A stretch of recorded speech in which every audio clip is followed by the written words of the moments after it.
Hi, let's play a game. So here I got different terminologies on energy, and I would like you to sort each of them into two categories. I am not going to tell you what categories they are, but you can try to judge based on what you know about them. And so for now, what you could do is screenshot this onto your computer like another program and try to use different annotations or maybe using different color for categorize them into two. So pause the video now and try it out.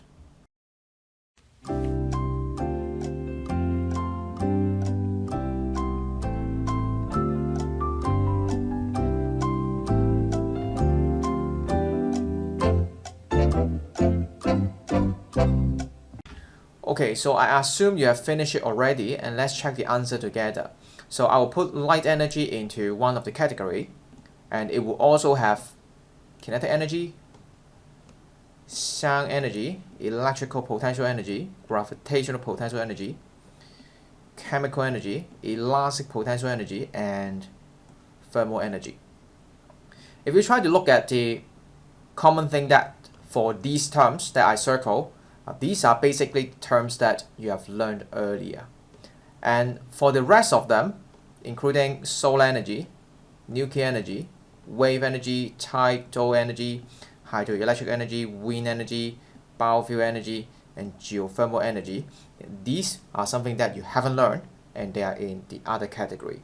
But of course, when we try to say these two categories, it's not just based on what you have learned and not you haven't learned yet. It's based on something else. Can you notice that?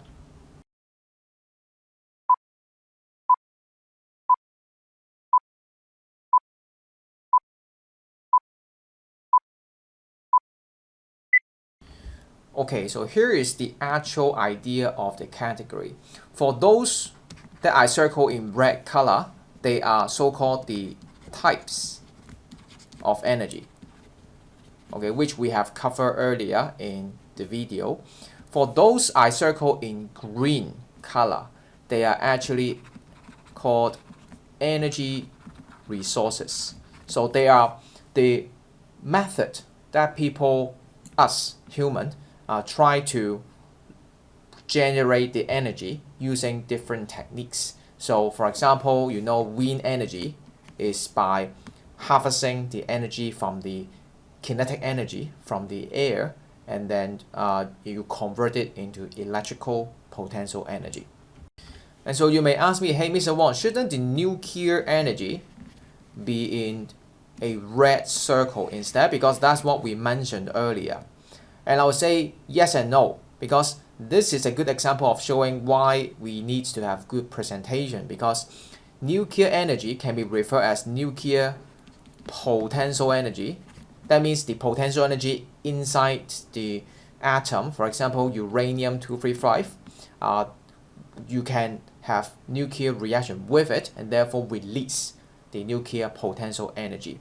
However, the method, the whole nuclear power plant itself is also an energy resources. Some people may call it nuclear power instead of nuclear energy. So like I said, for simplicity, for more clear communication, it's better to distinguish between types of energy and energy resources. So now on your notes, I would like you to read the description and try to put down the names of the energy resources in the blanks. Also try to read the advantages and disadvantages to understand more. You may need to find the names in the textbook or even on Google. So pause the video and try it yourself. A few moments later. Okay, let's talk about the first two. So the first one is using a thermal power station, which to transform the chemical energy in those chemicals that you burned and to drive the turbine. So the basic idea, you can see a picture from the textbook. So this is a normal setting for the thermal power station. So basically you burn the coal, oil or natural gas and to release the heat, which was in the form of chemical potential energy. And so when you heat up the water, they will become steam, and the steam can drive the turbine, and the turbine will have the kinetic energy, and that will be converted using the generator converted that into electrical potential energy and sent through the cables. So on your notes, you can put down coal, oil, and natural gas for the first one. And you should notice that the disadvantage of doing this will produce greenhouse gases. And that's why we are looking for more different ways, especially in renewable energy, to reduce the greenhouse gases emission, because that's something affects us a lot for the climate change phenomenon you have learned in polygeography. The second one you can put down is the nuclear or nuclear reactor. That is something works similarly, like I said, in the thermal power station, and it doesn't produce greenhouse gas, as you can see. However, it will produce radioactive waste, which is very risky. And if you have heard about the incident in Fukushima in Japan earlier, a few years already, they have a tsunami, and that would kind of strike the nuclear power station down, and there are lots of leakage to the ocean, and that affects the marine animal a lot. We will talk more about it next year when we cover nuclear physics. Let's move on to renewable energy. So first of all, the definition of it is inexhaustible or sustainable. So that means you can use them forever, basically. So once you build them, you just keep them there, and of course you have to maintain them so that they can work properly. But then you don't need to go and search for raw material. So for example, earlier when we talk about coal, oil, natural gas, or nuclear, you always need raw material, because when you burn them or having the nuclear reaction, you would use them up. So that's why it is non-renewable, because they are limited on Earth. As for renewable energy, we are trying to use for example, the sun, the wind, the sea as a source of the energy. And so basically, they are always there. And as long as your structure is okay to sustain, and you can always get the energy forever. So the first one, which actually used the river, rain, running water through the turbine to generate electrical energy, is called the hydroelectric power. And so the working principle is very simple, that you have the lake or a reservoir which will contain the water in a higher altitude, and what you can do is once you open the gate, the valve, it will run through a tube through the generator, and that would convert the gravitational potential energy of the water to kD, and then that kD will be converted into the kD of the generator, and eventually electrical potential energy. So here let's put down hydroelectric power. Next up, it's very obvious that this is tidal power, because it relies on the tide, and tide is something that, as you know, it comes every day because of the gravity of the moon, and so that will cause the water will rise and go down again every day.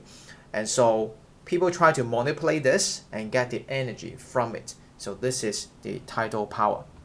Similarly, because the sea will also have wave due to the wind blowing it, and so there's something called the wave power as well. The mechanical component is a bit hard to understand, but that's not the main point that we have to study. But then I can show you a video quickly to show you the basic idea. You can click the link in the description below. Next one is the water pumping down to the hot rocks down below in the underground and rises it as a steam. So in terms of the picture, you can refer to your textbook. This is how it looks like.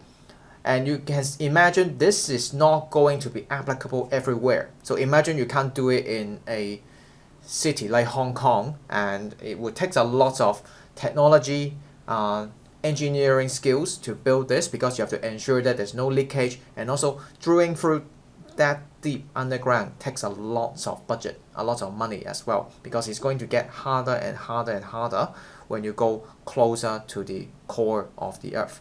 However, as you know, the lava is actually a source of energy in terms of the thermal energy. So if you can bring the water down, and so the water can kind of absorb the thermal energy and bring it back up for other use. So let's put on geothermal in this box.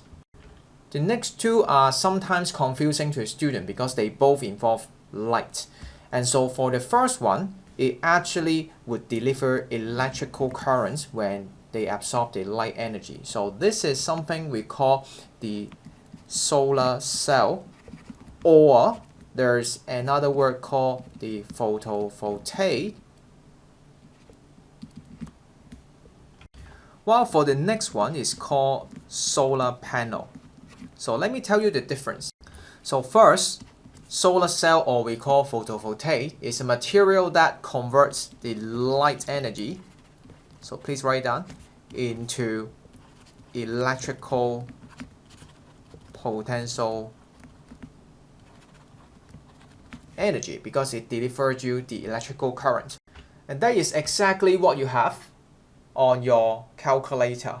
I've made another video about this and showing you when I remove the battery, because this is actually dual power. So even if I switch it on, if I covered it, you can see it's still power on, right? You can still do different things. But then it's actually dual power. So in fact, inside there is a battery, but then if you remove it and without the light, this would really be switching off. So I have made a video on that, and I'll put a link in the description also. Go and check it out. A few moments later.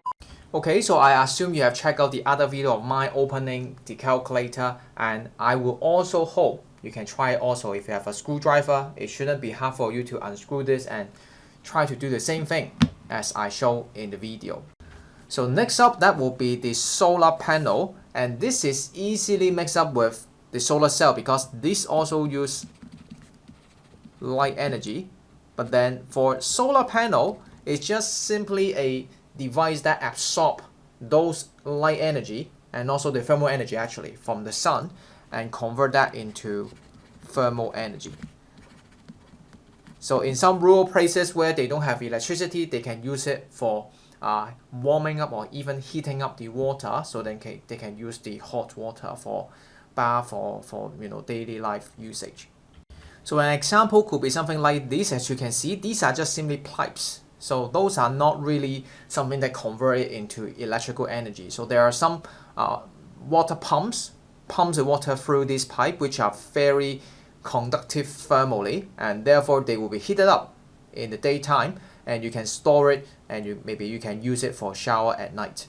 Next, of course, we have the wind power generated by the wind, and I have mentioned it earlier. Simply is the KE of the air that will be harvested by the wind turbine, and because of the wind turbine is actually connected to a generator, so eventually it will generate and transform the KE from the air to electrical potential energy.